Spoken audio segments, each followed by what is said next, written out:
As we may say a lot of time that we are busy, I would like to emphasize the word busy because there is a difference between being busy and being productive.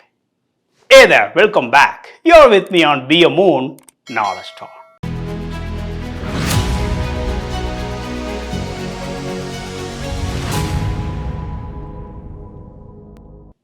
Do you think being busy all day long can yield a maximum result or outcome?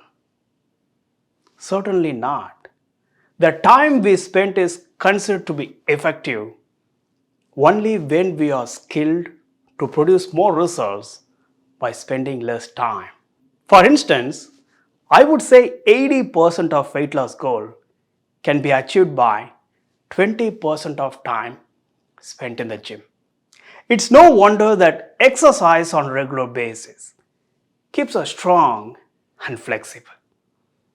I mostly prefer doing workouts in the evenings due to my work schedule. Years ago, I joined the LA Fitness and took 60 days challenge to lose 10 pounds. Thus, I scheduled 12 hours a week at the gym starting from Monday to Saturday. I believed that shedding 10 pounds would be a cakewalk. Days went along and came the 60th day.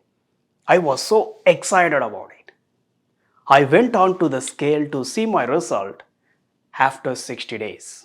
But I was deeply disappointed with the results on the scale, as I ended up having no significant difference despite the time I spent at the gym.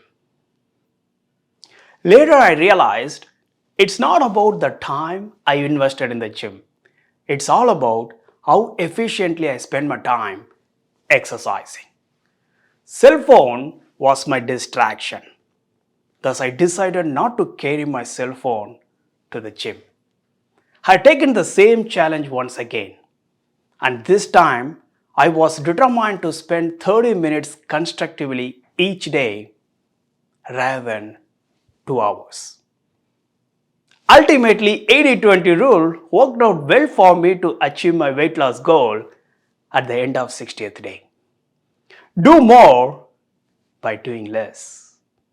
Pareto principle, or commonly known 80-20 rule, was named after Italian economist Vilfredo Pareto, who specifies that 80% of results or outcomes come from the 20% of causes or inputs. On a fine day, he noticed that 20% of pea plants in his garden produced 80% of healthy pea pods. This observation caused him to think about uneven distribution.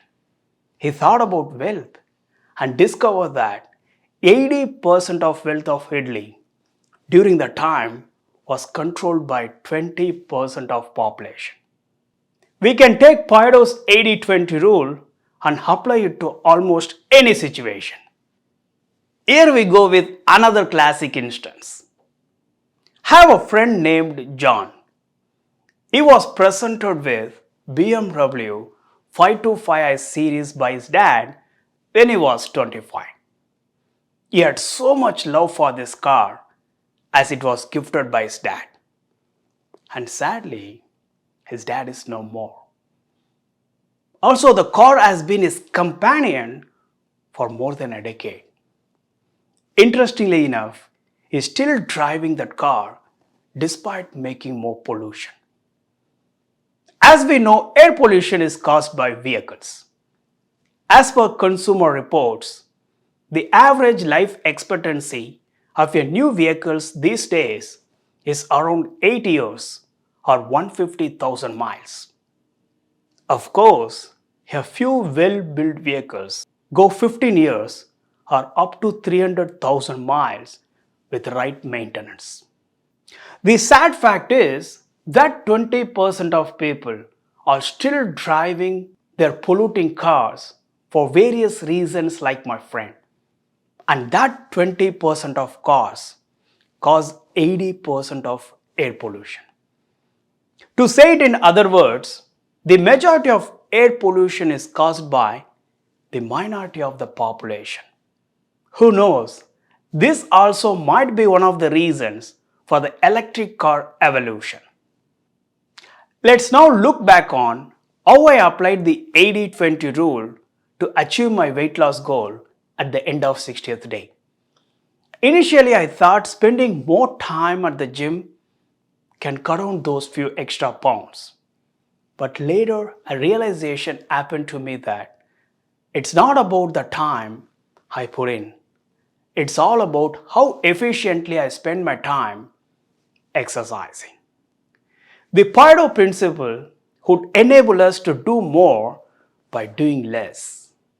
Now you know we can apply the 80-20 rule in almost any situation. Do you use the 80-20 rule? If so, what changes have you noticed in your life? Could you please leave your thoughts in the comments below? I'm quite interested to know about it. Hope you guys find this video informative. As always, thank you for tuning in. We'll see you there in another video 2 weeks from now.